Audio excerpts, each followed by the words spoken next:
You're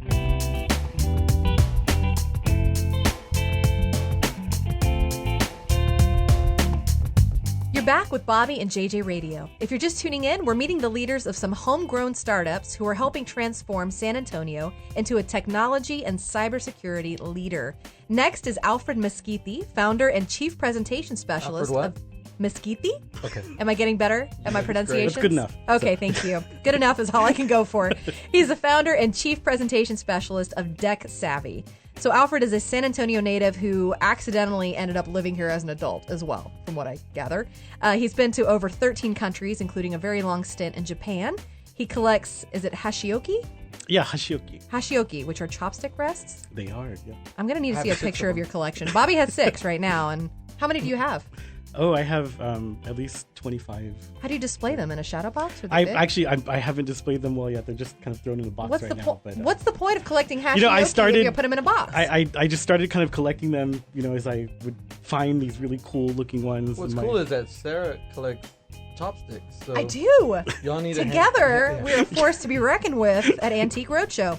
He's also the co-founder of the SA Founders Coffee Club with our friend Stephen Quintanilla of Space Cadet. So welcome, Alfred. Thank you. And thanks for letting us tease you about your chopstick rests. Sure. But I'm sure it's awesome if you just display them properly. So tell us about DeckSavvy, will you? Sure. Well, DeckSavvy is a presentation design consultancy. I work with clients to help them tell their story in a more compelling and engaging manner.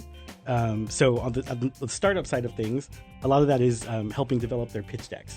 And so, what in the world is a pitch deck? Sure. Do I need one? I don't have one. Should I have one? I have 7 of them. You have 7 pitch decks? You collect everything. Well, I used to actually advertise my business just putting these big signs at Geekdom saying, "Show me your deck," and then some people would come to me with questions, but that was kind of designed that way. Did anybody ever punch you? Because I heard the deck was like a punch. No, but it would. I felt at the time that was pretty good, advertising. But a pitch deck it's just industry jargon for an investment presentation. So, okay. An investment presentation is designed to get money as the end result from a venture capitalist or an angel investor to help fund your startup or fund your dreams. Oh, okay. Tell us how somebody can help with pitch deck. I work with a lot of clients, especially on the startup side, at many different stages. So, some startups could maybe be bootstrapping the company. Some of them could be looking for Series A or Series B investment. And all that is just later stage investment, depending on however many rounds the startup is going.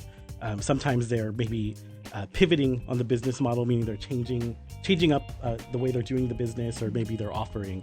And so it's working with them to really tell that story in the most concise and effective manner. If you think about a venture capitalist, think about somebody who is in HR. They're trying to hire a new employee. They're getting thousands of resumes probably per day, especially if they're at a really large company. They're looking at these for a few seconds probably and then filtering them out. So the part of the pitch deck process is when you're pitching to a certain number of VCs, you want to have something that's going to be remembered, something that's going to make an impact on them, and ultimately is going to help them follow up with you and to remember your name. And so part of that is in the design of these decks, so graphic design. The other part of that is content development. So is it safe to call you something of a marketing consultant? Because it sounds like a little bit like, if I'm getting this right, a person wants to start a company, they need investors to make it grow, and you're helping them create a memorable front to get those investments. Is that right? Yeah, I sometimes call myself a marketing consultant. I call myself a graphic designer. I don't know what to call myself at this point, but it's you should just call yourself DeckSavvy. That's what you should call yourself. Do you ever show them your deck? I do sometimes if they ask. So. Well, what types of businesses do you work with?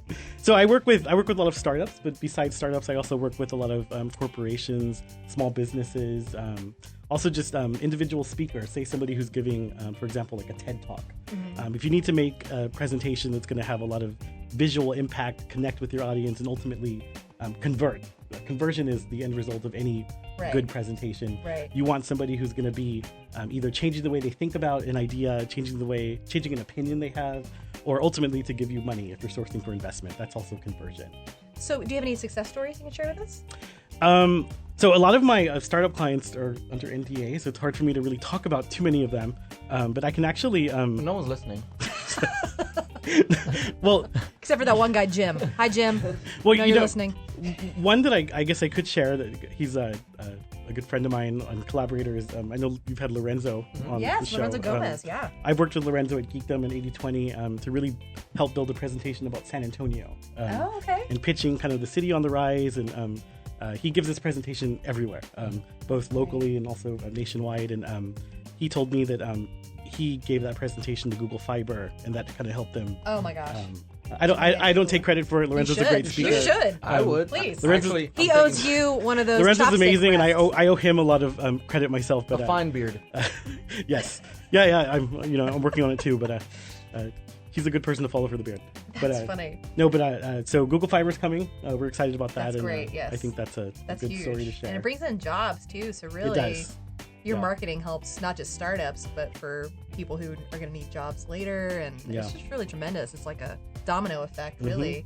So do you use PowerPoint or like overhead projection slides for your presentations? It's mainly PowerPoint. PowerPoint. Yeah. Okay. Sometimes Keynote, sometimes Prezi, or it really depends on the medium for the delivery of what they're trying to give. But usually it's going to be a slide presentation. I really feel like everything is retro these days. They should just bring back the overhead projection slide.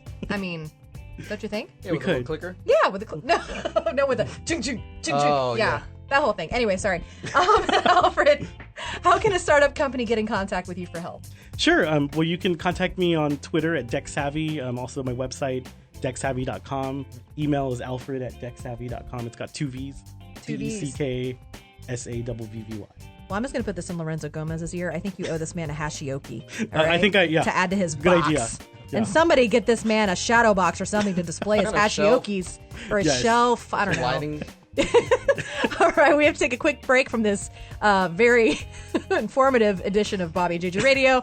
I'm going to have our week's edition of Ask Mr. Credit with Robbie Allen. Don't forget to check out our website where you can find links to all of the shows we've recorded. Stay tuned. This is Bobby and JJ Radio.